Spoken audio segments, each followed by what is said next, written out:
Hello hello hello friends, आप सभी का 5G एजुकेशन क्लासेस में हार्दिक अभिनंदन है कि आप सभी को पता है कि हमने जो रीट मेंस 2022 थे, इसके लिए जो साइंस के टॉपिक्स के बारे में डिस्कस किया था, उनको लेकर के मैं आज फिर से आपके सामने उपस्थित हुआ हूं। तो हम डिस्कस कर रहे थे प्रकाश के बारे में। तो प्रकाश के अंदर हमने क्या क्या चीजें देखी है वो आप सभी को पता है, ठीक है। सारा का सारा हमने जो वीडियो जो बनाया था प्रकाश के संदर्भ में, वो सारी की सारी यूट्यूब पर पड़ी है। आप चाहो तब उसको देख सकते हो इजीली तरीके से। और अगर कंसेप्ट क्लियर नहीं हुआ आपको, फिर भी कोई डाउट्स है तो आप कमेंट सेक्शन में कमेंट करके बता सकते हैं, ठीक है। चलिए बढ़ते हैं अपन क्लास की तरफ। तो हम बात कर रहे थे दर्पण के अंदर। तो आज हमारा जो टॉपिक रहेगा वो रहेगा दर्पण के नियम, ठीक है। लॉ ऑफ मिरर, दर्पण के नियम। देखिए दर्पण के अंदर बात करें तो दर्पण में हमने दो प्रकार के दर्पण देखे थे। एक कौन सा देखा था? कॉनकेव, और दूसरा देखा था कॉन्वेक्स। यानी कि अगर हम वैसे बात करें तो एक देखा था हमने अवतल दर्पण, और दूसरा कौन सा देखा था? उत्तल दर्पण। तो इन दोनों के बारे में बात करेंगे हम। दोनों के दर्पण के नियम भी देखेंगे कि किस प्रकार से कोई किरण आती है तो वो कहां से गुजरती है और कहां से उसका जो पाथ है वो क्रिएट होता है। तो उसी के बारे में हम बात करेंगे। तो सबसे पहले अपन बात करते हैं यहां पर किसके लिए? अवतल दर्पण के लिए। किसके लिए बात करते हैं? अवतल दर्पण के नियम। अवतल दर्पण के नियम, ठीक है। अब देखो फिजिक्स के अंदर कुछ क्या होता है कि बायोलॉजी वालों को थोड़ा सा दिक्कत होती है, और बाकी आर्ट्स वालों को भी दिक्कत होती है कि इस प्रकार के जो नियम है उनको समझ में नहीं आते हैं। तो मैं पूरी कोशिश करूंगा कि आपको इसी क्लास के अंदर पूरे पूरे क्लियर हो जाए, ठीक है। तो यहां पर बात करते हैं दर्पण के नियम के अंदर। तो सबसे पहले अपन देखेंगे यहां पर कि अगर मान लो फर्स्ट नियम यहां पर क्या बता रहा है, first law, rule number first. देखिए यहां पर अपन बात करते हैं rule number first. Rule number first, देखिए रूल नंबर फर्स्ट क्या बताता है? रूल नंबर फर्स्ट ये बताता है कि मान लो ये कोई दर्पण है, जैसे फॉर एग्जांपल अवतल दर्पण की बात कर रहे हैं। तो ये क्या है? एक दर्पण है जो अंदर की तरफ क्या है? धंसा हुआ है, ठीक है। तो ये चीजें तो हमने डिस्कस कर ली थी कि अंदर की तरफ धंसा होगा वो कौन सा होगा, ठीक है। तो अंदर की तरफ धंसा हुआ है वो कौन सा है? अवतल दर्पण है। तो रूल नंबर फर्स्ट ये बताता है दर्पण के अंदर कि यदि मान लो कोई भी प्रकाश की किरण है, कोई भी प्रकाश की जो किरण है वो अगर क्या है? मुख्य अक्ष के समांतर आए। ये क्या है? प्रिंसिपल एक्सिस है जिसको अपन मुख्य एक्सिस बोलते हैं, जिसको एम और एन से डिनोट करते हैं। और प्रावर्तक पृष्ठ का जो मध्य बिंदु है, इसको मैंने आपको बताया था कौन सा है? पोल है, यानी कि ध्रुव है। अब ध्रुव के अंदर अगर यहां पर बात करें तो दर्पण क्या है? खोखले गोले का भाग है, और उसका सेंटर पॉइंट क्या बताया था मैंने आपको? सेंटर ऑफ कर्वेचर, यानी कि वक्रता केंद्र। अब वक्रता केंद्र और जो ध्रुव है, इन दोनों के बीच का जो बिंदु है उसको अपन बोल रहे थे फोकस बिंदु। तो ये तीनों चीजें हमने पिछले वाले वीडियो में डिस्कस की थी कि कौन सी चीज कहां पर है और किस तरीके से उसको पता करना है। तो सबसे पहला रूल अपना यही बताता है कि यदि कोई भी प्रकाश की किरण है मुख्य अक्ष के क्या आ रही है? समांतर आ रही है, तो निश्चित तौर पर इस अवतल दर्पण से परावर्तन के बाद में फोकस बिंदु से गुजरेगी। तो ये पहला नियम हमारा है कि यदि कोई प्रकाश की किरण इस प्रिंसिपल एक्सिस के समांतर आती है, तो कहीं से भी आए, जैसे मान लो यहां से अगर आ रही है मुख्य अक्ष के समांतर, तो परावर्तन के बाद वो ऑब्वियसली कहां से गुजरेगी? फोकस से ही गुजरेगी। तो ये हमारा फर्स्ट नियम है कि कोई भी किरण अगर मुख्य अक्ष के क्या आती है? समांतर आती है और अवतल दर्पण पर गिरती है, तो परावर्तन के बाद हमेशा कहां से गुजरेगी? फोकस से गुजरेगी। कंसेप्ट सीधा सा क्लियर है। सेकेंड रूल की अगर बात करें यहां पर, तो सेकेंड रूल हमें क्या बताता है? देखिए रटने की यहां पर जरूरत नहीं है बिल्कुल भी, आपको पूरा का पूरा कंसेप्ट मैं क्लियर करवाऊंगा कि सेकेंड रूल क्या बोलता है। सेकेंड रूल ये बोलता है कि यदि मान लो कोई भी प्रकाश की किरण कहां से आती है, देखेंगे ये अपना अवतल दर्पण है, और परावर्तक पृष्ठ जो है अंदर वाला, इसका मध्य बिंदु कहलाता है ध्रुव। दर्पण एक खोखले गोले का भाग है जिसका केंद्र बिंदु कहलाता है वक्रता केंद्र, और वक्रता केंद्र और पोल ध्रुव के बीच का जो बिंदु है वो कहलाता है मुख्य फोकस। तो ये तो चीज नॉर्मल सी सभी में ही चलती है, ठीक है। अब बात हमारी ये रहती है कि सेकंड लॉ क्या कहता है? सेकंड लॉ ये कहता है कि यदि कोई प्रकाश की किरण फोकस से गुजरती है और अवतल दर्पण पर गिरती है, ऑब्वियसली सीधा सा दिखाई दे रहा है आपको कि ये किरण आ रही है और फोकस से गुजर रही है और सीधा अवतल दर्पण पर गिर रही है, तो क्या होगा? दर्पण है तो परावर्तन करेगा। तो ये किरण परावर्तित होकर के मुख्य अक्ष के क्या हो जाएगी? बिल्कुल समांतर हो जाएगी। मुख्य अक्ष के क्या हो जाएगी, समांतर।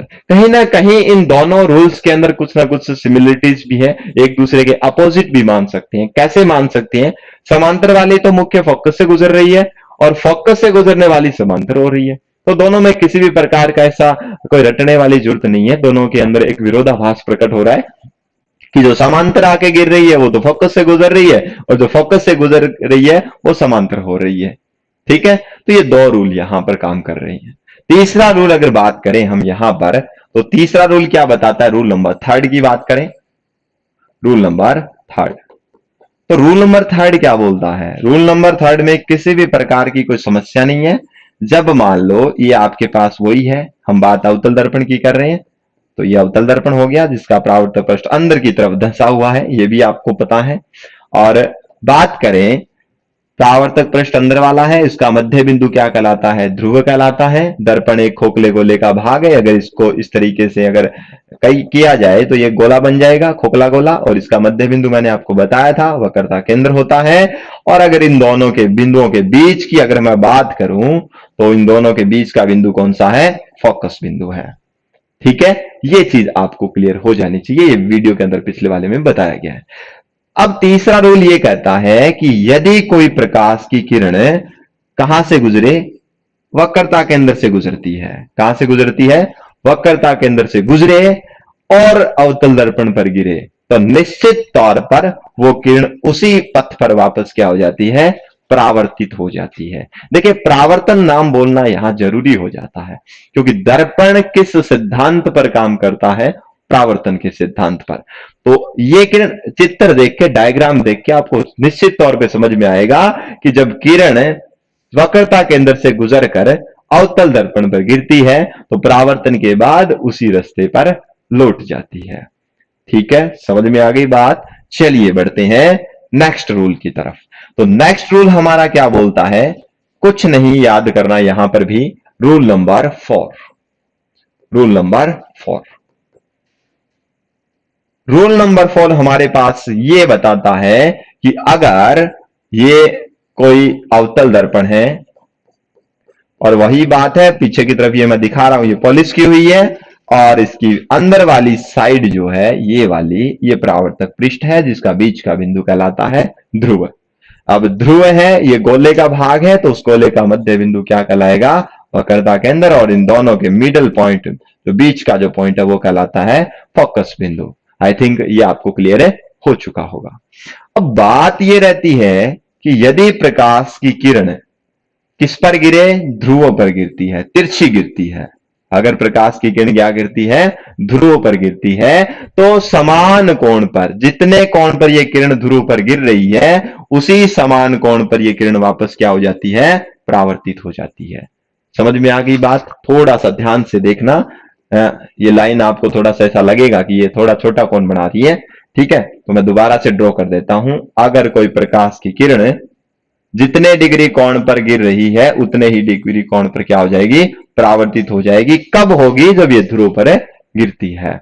कि किरण यदि तिरछी सीधी ध्रुव पर गिरती है तो उतने ही कोण पर वापस क्या हो जाएगी, परावर्तित। फॉर एग्जाम्पल अगर ये 20 डिग्री है तो ये कोण भी कितना होगा, 20 डिग्री होगा, और किरण वापस उस यानी कि क्या हो जाएगी, परावर्तित हो जाएगी। तो ये 4 रूल थे दर्पण के नियम के अंदर। कितने रूल्स हैं, 4 रूल्स हैं। मैं शॉर्टली आपको एक बार फिर से बता देता हूं कि दर्पण के नियम में सबसे पहले हमने कौन से दर्पण के बारे में बात की है, अवतल दर्पण के बारे में। अवतल दर्पण का पहला रूल ये बोलता है कि सीधा सा कंसेप्ट अगर याद रखें तो याद रखेंगे, समांतर जो किरणें आएगी, कौन सी किरण, समांतर किरण जो है वो ऑब्वियसली कहां से गुजरेगी, एफ से गुजरेगी।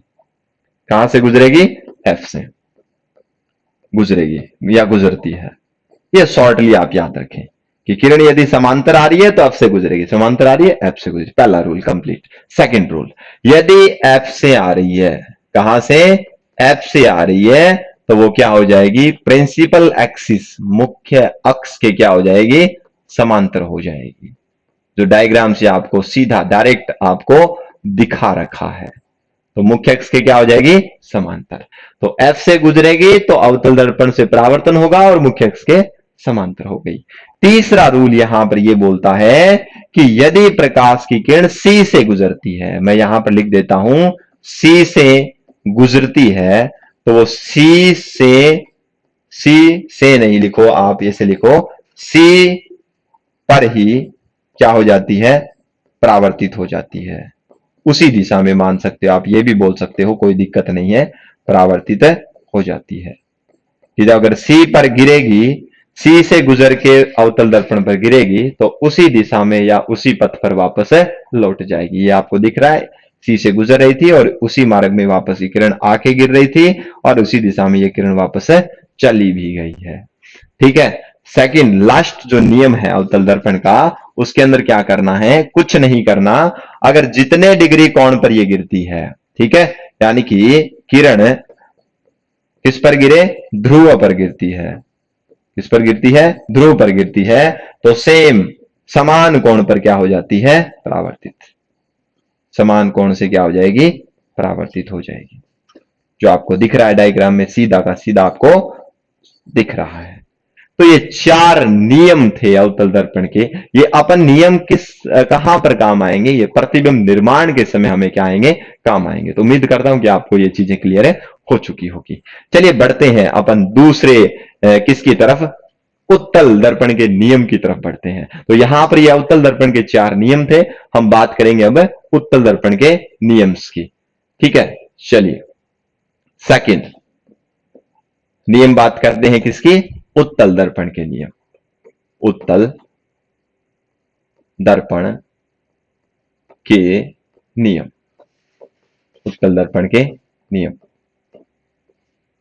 देखो सेम की सेम बात है, किसी भी प्रकार की कोई समस्या यहां भी नहीं आने वाली है। क्यों नहीं आने वाली है, रूल नंबर फर्स्ट ये बोलता है, आपको पता है उत्तल दर्पण की बाहर की साइड उभरा हुआ होता है इस तरीके से, अंदर ये परावर्तक पॉलिश कर रहा हूं, ये बाहर की तरफ उभरा हुआ है। अगर मान लो इधर वाली साइड, इसके अंदर क्या होगा, इधर वाली साइड ये गोला बन रहा है, तो ऑब्वियसली वक्रता के अंदर कहां होगा, यहां होगा। ठीक है, और यहां पर क्या होगा, परावर्त पृष्ठ का मध्य बिंदु P होगा और इन दोनों के बीच में बिंदु क्या होगा, F होगा। तो यहां तो किसी भी प्रकार की किसी को समस्या नहीं होनी चाहिए। ठीक है, अब बात ये करते हैं कि अगर मुख्य अक्ष के समांतर किरण आ जाए, सेम रूल लग रहा है, उसी में भी ऐसे ही लिख रहा था और इसी में भी यहीं पर लिख रहा हूं मैं। तो यदि प्रिंसिपल एक्सिस एम एन जो आपका प्रिंसिपल एक्सिस है, इसके अगर कोई किरण समांतर आती है, तो ये क्या करेगा, इन प्रकाश किरणों को परावर्तित कर देगा और फैला देगा इस तरीके से। परंतु ये किरणें कहां से आती हुई प्रतीत होगी, फोकस से आती हुई प्रतीत होगी। तो हमारा यहां पर नियम क्या हुआ कि यदि कोई किरण मुख्य अक्ष से समांतर आती है, तो वो फोकस से गुजरती हुई प्रतीत होती है, ना कि फोकस से गुजरती है। तो मैं लिख देता हूं यहां पर, यदि किरण मुख्य अक्ष के समांतर, मुख्य अक्ष के समांतर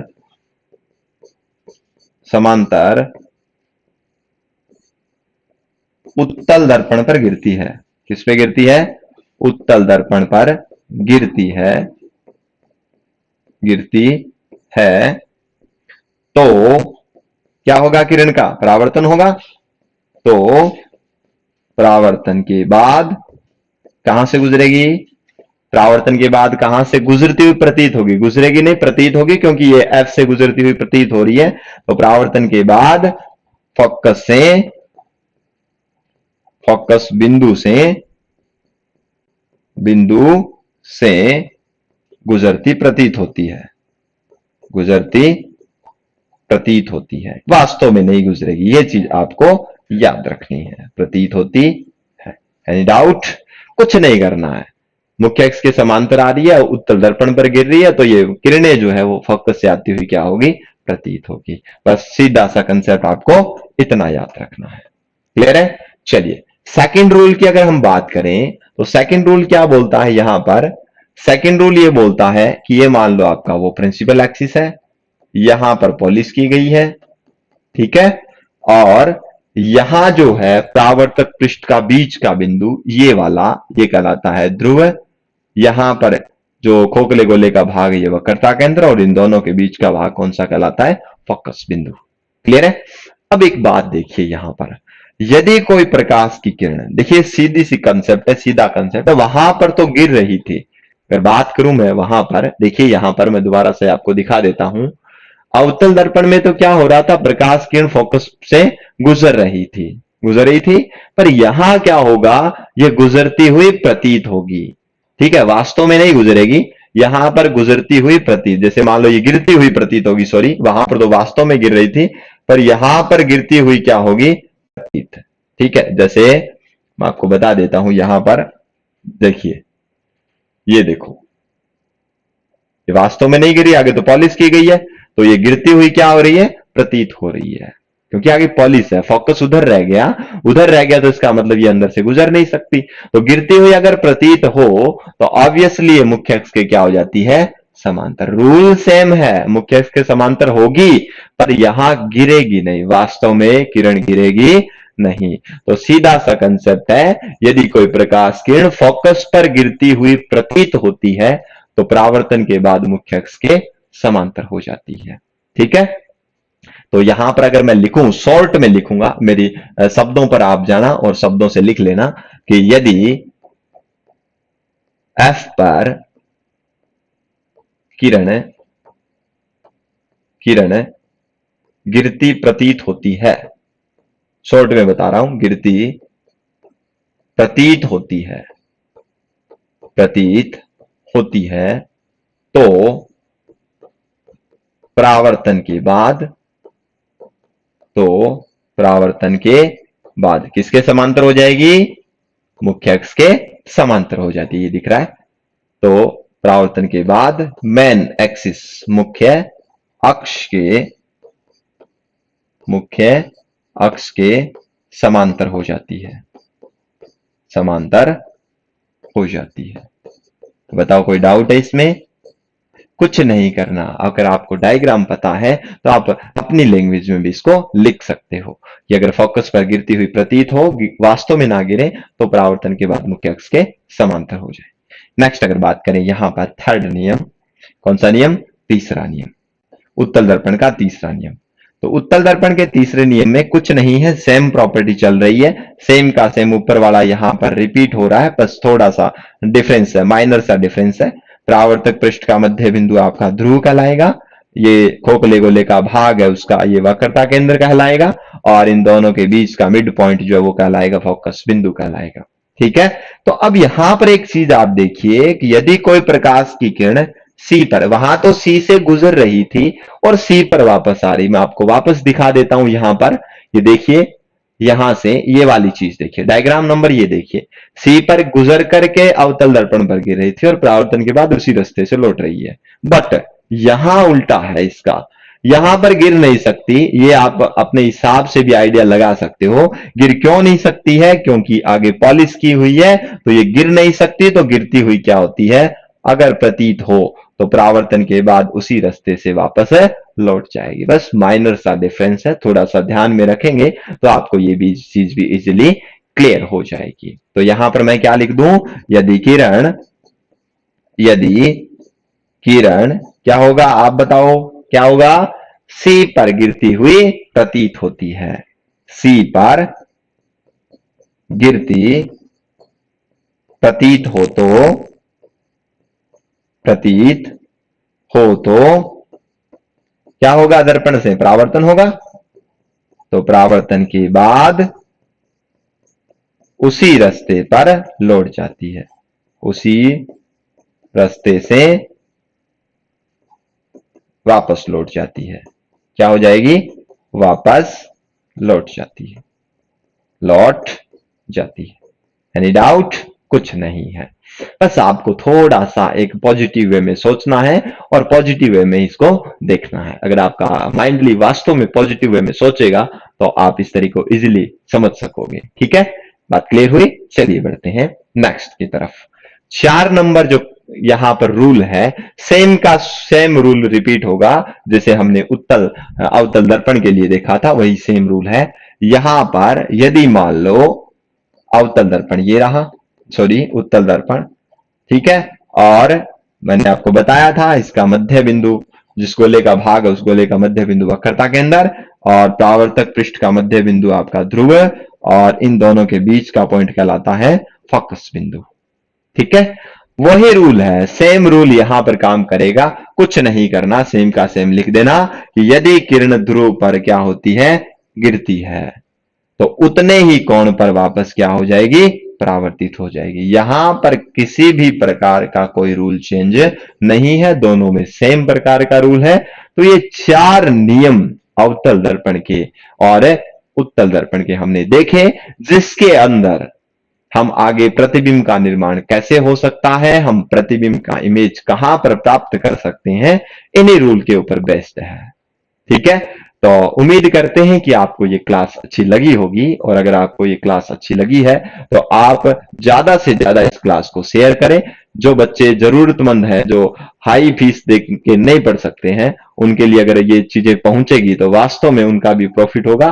ठीक है, तो मिलते हैं अपन आगे नेक्स्ट क्लास में, और इसके बाद में हम दर्पण के कुछ प्रतिबिंब निर्माण के बारे में देखेंगे कि किस प्रकार से दर्पण के प्रतिबिंब बनते हैं, अगर वस्तु कहां रखी हो तो उसका प्रतिबिंब कहां पर बनेगा। तो ऐसी चीजें हम आगे वाले नेक्स्ट वीडियो में देखेंगे, और इसी के लिए आप बने रहें कौन से चैनल पर, यह आपको पता ही है, 5G ऑनलाइन एजुकेशन क्लासेस पर बने रहेंगे। और मैं उम्मीद करता हूं कि आपको ये वीडियो अच्छे से क्लियर हो चुका होगा। अगर नहीं हुआ है तो कमेंट सेक्शन में कमेंट कर दें, जिससे मैं आगे आने वाले वीडियो में आपके सारे डाउट्स क्लियर कर दूंगा। ठीक है, तो मिलते हैं अपन नेक्स्ट वीडियो में। जय हिंद, जय भारत।